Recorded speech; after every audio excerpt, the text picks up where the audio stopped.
welcome Lumineers to the 23 Foils channel, where we hope the 24th pack has that coveted enchanted. Today we're going to be going over the basics of collecting Lorcana and what to expect in a box.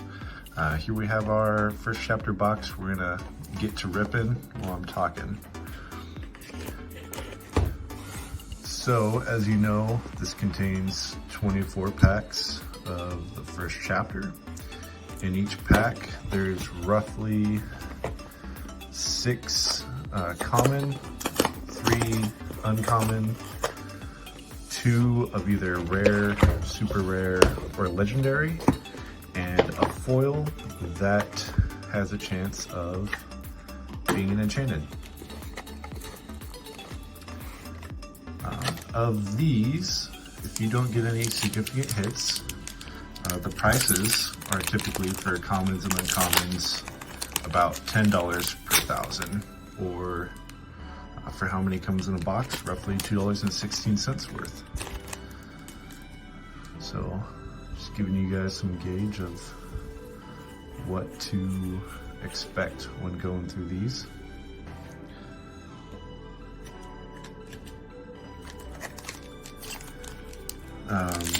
There should also be about 29 rares. With all the boxes I've opened, these numbers represent kind of my findings of how much of what rarity of card I typically get. These commons and uncommons don't really have a lot of value. Like I said, commons and uncommons roughly go for $10 per thousand, or $2.16 for a single box worth. The rares are roughly $50 per thousand. The super rares are roughly $100 per thousand. And the legendaries are about $500 per thousand. And with what you typically find in a box, that means about $2.16 bare minimum for commons and uncommons, about $1.45 bare minimum for rares, about $1.30 bare minimum for super rares, and about $2.50 for legendaries. And with all the remaining foils at a base of $250 per thousand, about $6 worth.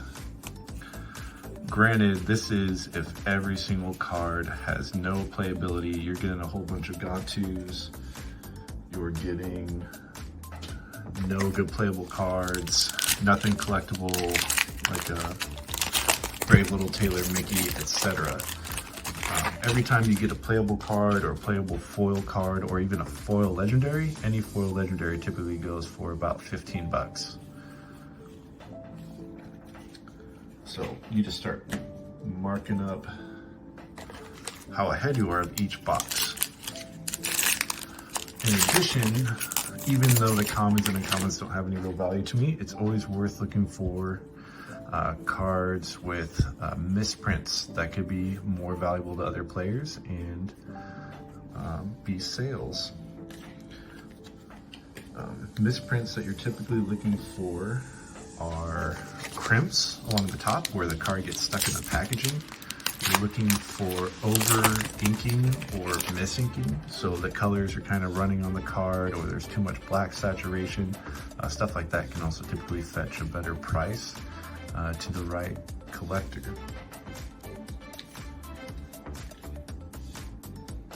In addition, typically you can find, they're not very common, but you can find discard cards where it is from a full print sheet at the factory. Not every slot is typically used, and those have a placeholder card called a discard that the machine's supposed to sense and automatically throw away. It doesn't always leave the factory, so it is technically an official Lorcana card that is never meant to meet circulation, and because of that, they get a pretty good price. They're about $40 to $80 unless you get a coveted discard enchanted, which are about 10 grand because there's about 3 of them in population.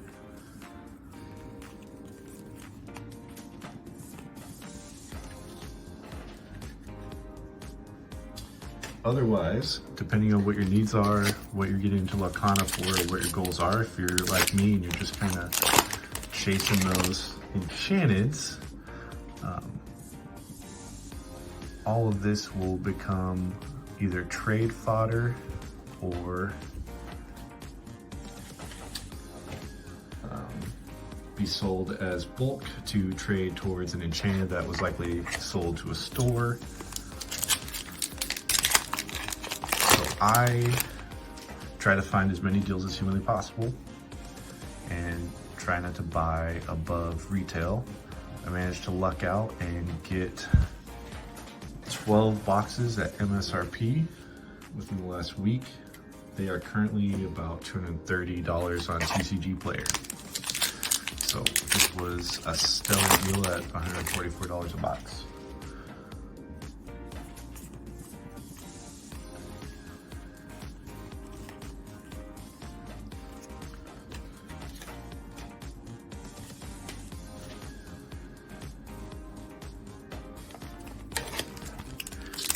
In addition to those trade rates, like I said, you're also looking out for playable cards that's foils that are also going to fetch a pretty good premium. Any legendary cold foil, it's also going to be a minimum of about 50 bucks, with some of the higher ones like Beast Tragic Hero fetching almost $100.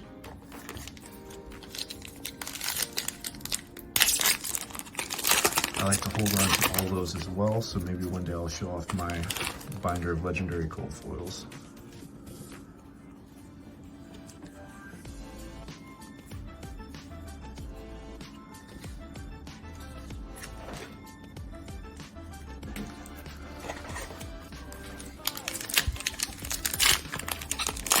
So far this box has done pretty good with the Elsa Maui to be prepared. Elsa used to see a lot of play. Oh, look at this. Double legendary pack. Takeout doesn't really have a lot of value, but her and Ursa would make that a pretty fantastic pack. So right now with that $13.41, I would start mentally tacking on the prices of some of the cards I found between the Maui and the Be Prepared. Let's call it almost 20 bucks. The Ursula is probably about 8 bucks. Takeout's maybe $1. And Elsa, I think she's somewhere in like the low teens. So let's call that roughly $40 in cards plus that $13.41. So somewhere in the ballpark about $50 of value in this box so far. Like I said too, typically you only ever see about 5 legendaries in a box. If you see more, it's closer to a glitch than anything intentional. In addition, you almost never see a cold foil legendary and an enchanted in a box. It's typically one or the other. So if you're sifting through and you find that cold foil legendary, chances are you're not going to run into an enchanted in a box. Granted, there have been exceptions. I have heard of people getting a couple in a box or a couple enchanted in a box, but I feel that's about as common as finding a discard card in a box.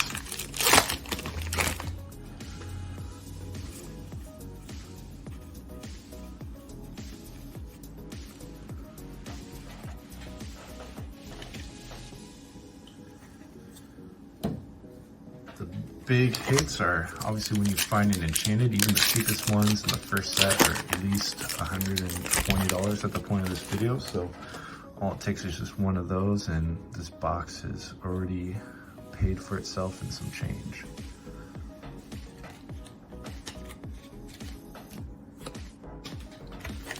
Other things to know about just getting into collecting, besides the different brackets, kind of how to price things, which I highly recommend using tcgplayer.com. It has great user interfacing. You can actually search for cards based off rarity, set, and price. So if you are having a hard time figuring out which cards you have that are worth anything or not, you just put in what set, what rarity, and price high to low, and very quickly you can find out if anything is about $1 or more, and those you can typically get a trade-in for. Anything less than $1, you kind of have a hard time getting the value from the store. Most of these cards I end up taking to a store because they are great at collecting enchanteds.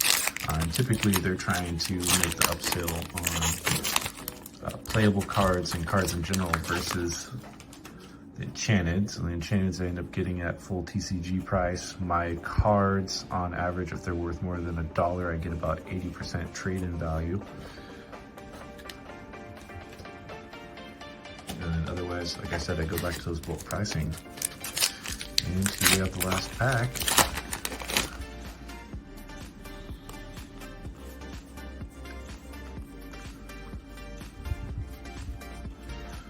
Alright, so nothing in this one. Typically, if you get a sealed case, the average is 1 to 2 enchanteds, with more often than not there being no enchanteds than having a box with 2 enchanteds. So on average, people have kind of worked out it's about